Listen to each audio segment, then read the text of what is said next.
जय श्री राम। हर हर महादेव। मैं अधिवक्ता बागेश श्रीवास्तव वाराणसी से पुनः आप लोग के समक्ष उपस्थित हूँ एक नया वीडियो लेकर नए ऊर्जा के साथ। और मुझे विश्वास है कि आप लोग भी ऊर्जावान होंगे। हम लोग चर्चा कर रहे थे स्पेसिफिक रिलीफ एक्ट 1963 का, और उसमें भाग 2 का हम लोगों ने कम्प्लीटली जो है चर्चा कर लिया है।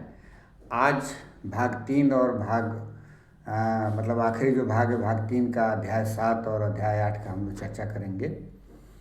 विषय पे आने से पहले मेरा निवेदन है कि यदि आप इस चैनल पर नए हैं तो कृपया ज़रूर सब्सक्राइब कर लें, बेल आइकन पे क्लिक कर दें, ताकि जब भी कोई मैं वीडियो इस प्रकार का अपलोड करूं तो इसकी सूचना आपको तुरंत मिल जाए। और अधिक से अधिक लोगों को शेयर करिए ताकि अधिक से अधिक लोग इसका लाभ ले सकें। यह एक्ट बहुत ही एक प्रकार से कह लीजिए पॉकेट बुक के रूप में है, लेकिन पूरे सिविल के मामले इसमें जो धारा 38 है और सीपीसी का आदेश 39, आप समझ लीजिए जितने मुकदमे दाखिल होते हैं पूरी की पूरी कहानी बस इन्हीं 2 धाराओं के इर्द गिर्द घूमती है। उसके बाद बाकी के जो सब्सटेंशियल लॉ हैं उस पर डिपेंड करता है। ये प्रोसीजरल लॉ की जहाँ तक बात है, मैक्सिमम केसेस सिविल में यही धारा 38 और धारा 38 सीपीसी विनिर्दिष्ट संतोष अधिनियम 1963 के तहत और आदेश 39 नियम 1 सीपीसी के तहत दाखिल होता है। आइए विषय पर आते हैं। चूँकि मेरा छोटा छोटा वीडियो बनाने का उद्देश्य ये है कि जो बच्चे या जो अधिवक्ता बंधु या बहन पीसीएसजे या हायर जुडिशरी की तैयारी कर रहे हैं, चाहे किसी भी स्टेट का हो, तो उसमें ये सब्जेक्ट के रूप में रखा गया है और इससे क्वेश्चन प्री और मेंस में बनते ही बनते हैं। चूँकि अमेंडमेंट से क्वेश्चन ज़्यादा आते हैं, खासकर जो 2018 में अमेंडमेंट हुआ था, अच्छा खासा स्पेसिफिक रिलीफ एक्ट का नेचर बदल दिया गया। जो डिस्क्रिशनरी पावर हुआ करता था न्यायालय का, उसको एक प्रकार से मैंडेटरी कर दिया गया कि इन मामलों में देना ही है, उनको आदेश डिक्री देना ही है गुण-दोष के आधार पर। उसको हम लोगों ने चर्चा कर लिया है। वो एग्रीमेंट का पार्ट रहा, कॉन्ट्रैक्ट का विषय वस्तु रहा, उसको हम लोगों ने अध्याय 2 में जो भाग 2 है उसमें हम लोगों ने चर्चा कर लिया है। आज हम लोग चर्चा करेंगे इंजंक्शन के बारे में, कि इंजंक्शन के बारे में जो 2 धाराएं हैं, धारा 36 और 37 बताए कि इंजंक्शन कितने प्रकार के होते हैं, और धारा 38 में बताया गया है कि इस अधिनियम के तहत जो इंजंक्शन दिए जा सकते हैं वो धारा 38 में और धारा 39 और 40 में दिए जा सकते हैं। और रिफ्यूजल के बात कही गई है जो धारा 41 में है, कि किन आधार पर जो है एक इंजंक्शन को न्यायालय रिफ्यूज कर सकता है। तो आइए एक एक करके देखते हैं बेयर क्या कहता है। ज़्यादा अधिक जानकारी के लिए आप लोग कोई ना कोई किसी राइटर का कमेंट्री ज़रूर पढ़ लीजिएगा। क्योंकि समय कम रहता है इसलिए मैं धाराओं को ही लेकर चलता हूं, ताकि आप लोग का ध्यान वहां तक पहुंच जाए जहां तक मैं आप लोग का ध्यान ले जाना चाहता हूं।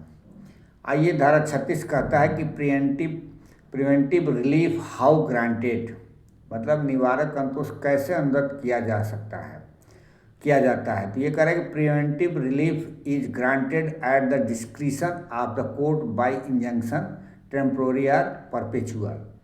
ये जो इंजंक्शन है, प्रिवेंटिव रिलीफ जो है, वो 2 तरह के बने इंजंक्शन के रूप में दिया जाता है, और एक या तो टेम्पोररी हो सकता है या परपेचुअल हो सकता है, यानी कि शाश्वत व्यादेश के रूप में दिया जा सकता है या अस्थायी व्यादेश के रूप में दिया जा सकता है। और ये न्यायालय के पूर्ण रूप से विवेकाधीन होता है, मतलब विवेकानुसार होता है, डिस्क्रिशनरी होता है।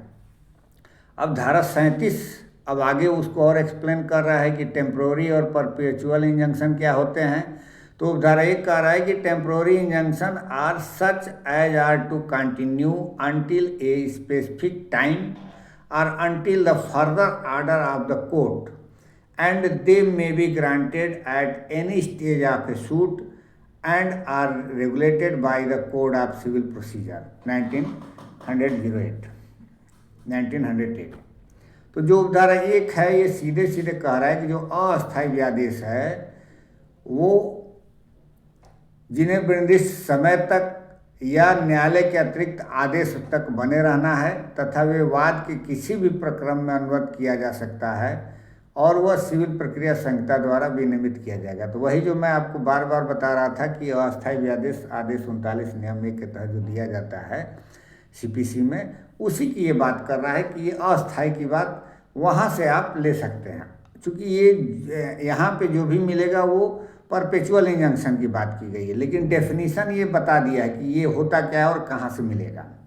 अब उपधारा 2 ये कह रहा है कि a perpetual injunction can only be granted by the decree made at the hearing and upon the merits of the suit the defendant is thereby perpetually enjoined from the ascertain of a right or from the commission of an act which would be contrary to the right of the plaintiff।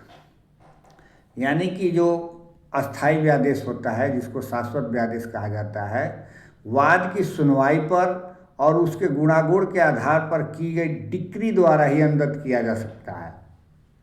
मतलब इसके लिए आदेश की ज़रूरत नहीं होती, decree की ज़रूरत होती है। जबकि टेम्प्रोरी इंजंक्शन क्या है, वो डिक्री नहीं होता, वो आदेश होता है। वो आपको एक प्रकार से मुकदमा के बने रहने तक के लिए या फर्दर आदेश तक के लिए दिया जाता है। और तद्वारा प्रतिवादी किसी अधिकार का ऐसा प्रख्यान या कोई ऐसा कार्य जो वादी के अधिकारों के प्रतिकूल हो न करने के लिए शाश्वत काल के लिए व्यादिष्ट कर दिया जाता है। तो इसमें जो बात की गई है प्रतिवादी का, वो क्यों परपेचुअल लिया जाएगा, शाश्वत व्यादेश का डिक्री दिया जाएगा। तो ये कह रहा है कि वादी के किसी अधिकार का प्रतिवादी प्रत्याख्यान कर रहा है या कोई ऐसा कार्य जो वादी के अधिकारों के प्रतिकूल हो, तो उस कंडीशन में न करने के लिए परपेचुअल जो है इंजंक्शन का आदेश दिया जाएगा। तो ये धारा 36 और 37 में हम लोगों ने एक प्रकार से ये देखा कि अस्थायी व्यादेश कहाँ मिलेगा और किस तरीके से प्राप्त किया जाएगा, माने किस अधिनियम के तहत, और परपेचुअल इंजंक्शन क्या होता है और वो उसको किस तरीके से प्राप्त किया जाएगा। अब आते हैं, हम लोग देखते हैं चैप्टर 8 में, अध्याय 8 में परपेचुअल इंजंक्शन कैसे ग्रांट किया जाता है। तो धारा 38 कहता है कि परपेचुअल इंजंक्शन व्हेन ग्रांटेड, पहला उपधारा इसका कह रहा है कि subject to the other provisions contained in are referred to by this chapter, a perpetual injunction may be granted to the plaintiff to prevent the breach of an obligation existing in his favor, whether expressly or by implication। पहला उपधारा इसका ये कह रहा है कि इस अध्याय में अंतर्विष्ट या निर्दिष्ट अन्य बंधों के अध्ययन यह है कि शाश्वत व्यादेश वादी को उसके पक्ष में विद्यमान बाध्यता के, चाहे वह अभिव्यक्त हो या विवक्षित भंग का निवारण करने के लिए अनुदत्त किया जा सकेगा। पहला उपधारा तो यही कह दिया कि कोई ऐसा विद्यमान बाध्यता है जिसका अभिव्यक्त या मतलब विवक्षित रूप से भंग किया जा रहा है प्रतिवादी के द्वारा, तो उस कंडीशन में उसके निवारण के लिए परपेचुअल इंजंक्शन दिया जाएगा। दूसरा कह रहा है इसका कि when any such obligation arise from contract the court shall be guided by the rule and provisions contained in chapter 2। अब यहाँ फिर वही बात आ जाती है कि जो हम लोगों ने अध्याय 2 में धारा 10 से लेकर के धारा 35 तक जो पढ़ा है, उसकी बात ये कर रहा है कि जबकि ऐसी कोई बाध्यता संविदा से उद्भूत होती हो, तब न्यायालय अध्याय 2 में अंतर्विष्ट नियमों को और बंधों के अधीन रहते हुए मार्गदर्शित होते हुए परपेचुअल इंजंक्शन देगा। मतलब जो हम लोग पढ़ते आए हैं कि किस तरीके से मिलेगा, कहाँ पार्ट परफॉर्मेंस होगा, कहाँ नहीं होगा, कब जो है किसी डॉक्यूमेंट का रेक्टिफिकेशन हो सकता है, किसका इंस्ट्रूमेंट का होगा, किसका नहीं होगा, वो सब चीज़ हम लोगों ने पीछे चर्चा कर लिया है। उसी के बात ये कर रहा है कि उसके अधीन रहते हुए परपेचुअल इंजंक्शन दिया सकता है। अब उपधारा 3 कह रहा है कि when the defendant invades are threatened to invades the plaintiff's right to or enjoyment of property. The court may grant a perpetual injunction in the following cases namely. ये कह रहा है कि जबकि प्रतिवादी वादी के संपत्ति के अधिकार या उपयोग पर आक्रमण करे या आक्रमण की धमकी दे तब न्यायालय निम्नलिखित दशाओं में अस्थायी व्यादेश दे सकेगा। अर्थात पहला कह रहा है खंड A where the defendant is trustee of the property for the plaintiff. पहला कह रहा है कि यदि जहाँ प्रतिवादी वादी के लिए उस संपत्ति का न्यासी हो। दूसरा कह रहा है इसका खंड बी कि where there exist no standard for ascertaining the actual damages caused are likely to be caused by the invasion।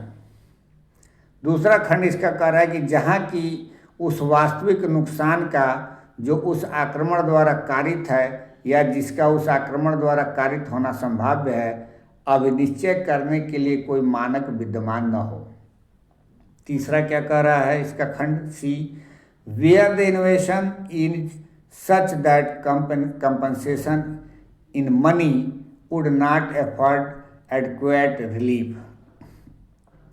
जहाँ की वह आक्रमण ऐसा हो कि धन के रूप में प्रतिकर यथा योग्य अंतोष न देगा। मतलब कोई ऐसा डैमेजेज हो रहा हो जिसका धन के रूप में उसका प्रतिकर नहीं दिलाया जा सकता है तो यहाँ पे फिर उसका परपेचुअल इंजंक्शन दिया जाएगा।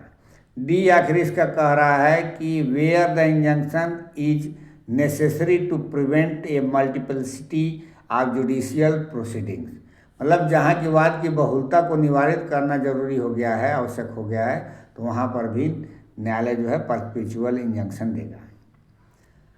अब इसके बाद से एक और धारा है मैंडेटरी इंजंक्शन के बारे में। ये कह रहा है कि धारा 39 कि when to prevent the breach of an obligation it is necessary to compel the performance of certain acts which the court is capable of enforcing, the court may in its discretion grant an injunction to prevent the breach complained of and also to compel performance of a requisite act।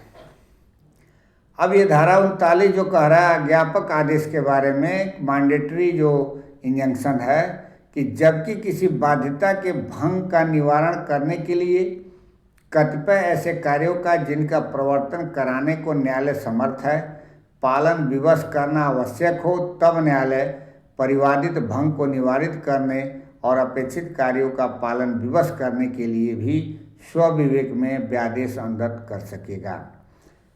अब इसके बाद से जो धारा 40 है वो बताता है कि damages in lieu of or in addition to injunction. मतलब कि व्यादेश के स्थान पर या उसके अतिरिक्त नुकसानी का कब जो है आदेश न्यायालय देगा।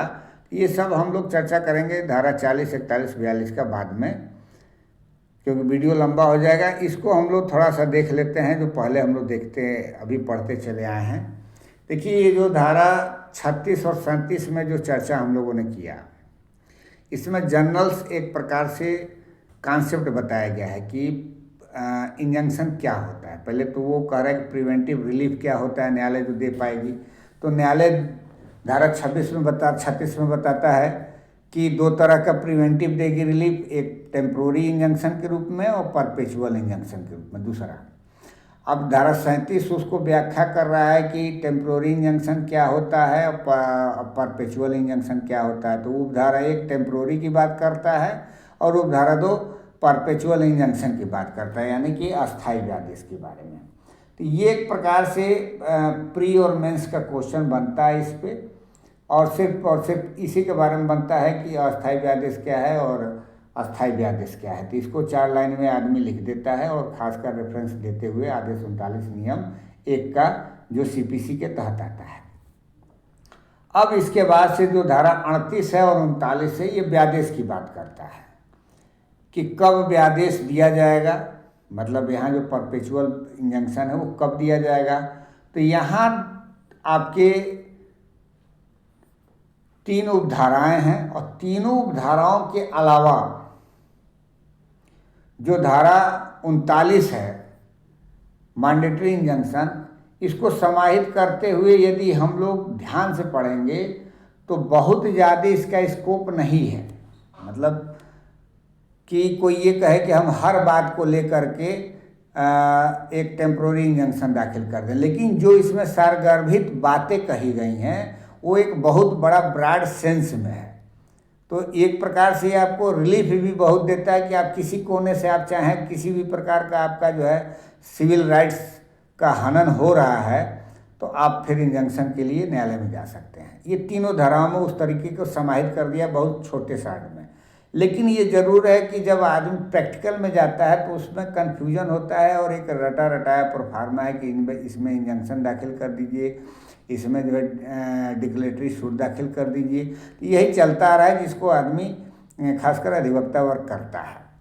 लेकिन एग्ज़ाम के पर्पस से ये जो चारों धाराएं हैं, खासकर आगे भी और जो 2 धाराएं हैं, धारा 40 और 41, 42, 43, तो इसको ध्यान में रखते हुए आपको पढ़ना होगा, क्योंकि मेंस में ये क्वेश्चन पूछे जाते हैं और मेंस से संबंधित इस पे क्वेश्चन बनते ही बनते। एक तो पार्ट परफॉर्मेंस से संबंधित जो धारा 10 में बताया गया, 11 में बताया गया है कि किस के तहत अधीन रहते हुए परफॉर्मेंस कराया जाएगा, तो उसको आप लोग पढ़िएगा, उस पर क्वेश्चन बनता है और इधर क्वेश्चन बनता है, लेकिन बीच बीच में से भी क्वेश्चन बना देता है। मैं पहले कह दिया हूँ कि ये बेयर तो है, छोटा पॉकेट बुक टाइप का है, लेकिन क्वेश्चन इसमें एकदम दनादन बनते हैं। तो उस व्यू से हर धारा इसका समझिए इम्पॉर्टेंट है, प्रैक्टिकल के दृष्टि से, नॉलेज के दृष्टि से या परीक्षा के व्यू से। इसका एक एक धारा इम्पॉर्टेंट है और एक एक इसका जो कीवर्ड है वो इम्पॉर्टेंट है। तो वीडियो बहुत लंबा हो जाएगा, इसको 1 बार 2 बार ज़रूर आप बेयर के माध्यम से पढ़ लीजिएगा। उसके बाद किसी का कमेंट्री पढ़ेंगे तो आप लोग को पूरा का पूरा कॉन्सेप्ट क्लियर हो जाएगा। और इसको अन्यथा न लीजिएगा। मैं उन व्यक्तियों के लिए कह रहा हूँ जो कि तैयारी के रूप में है, जो लैंडेड काउंसिल है उनके लिए ये बहुत ईजी है, क्योंकि उनके आगे इतने केसेज आ चुके होंगे कि ये सब किस्सा कहानी उनको लगेगा कि ये क्या बोल रहा है ये छोटी छोटी बातों को। लेकिन मेरा रिक्वेस्ट है कि ये सिर्फ उसी पर्पस से मैं बना रहा हूँ ताकि जो परीक्षार्थी हैं, जो परीक्षा अटेंड कर रहे हैं PCSJ या HGS के, उनके लिए बहुत रामबाण का काम करेगा। क्योंकि एक आप बैठ करके पूरा एक्ट नहीं पढ़ सकते, लेकिन छोटा छोटा वीडियो के माध्यम से कुछ कुछ धाराएं जब आप पढ़ते हैं तो आपका दिमाग वहाँ तक जाता है। कुछ चीज़ें सरसरी तौर पे आप पढ़ चुके रहते हैं जो कि आप नहीं समझ पाते, वहाँ तक आपका दिमाग चला जाता है। तो उसके पर्पस से मैं वीडियो बनाता हूँ। अगर जो किसी एक आदमी का भी भला हो जाए मेरा वीडियो देख करके समझ करके, तो मेरा वीडियो बनाने का पर्पज पूरा हो जाएगा। मिलते हैं अगले वीडियो में नई ऊर्जा के साथ, तब तक के लिए इजाज़त दीजिए। धन्यवाद।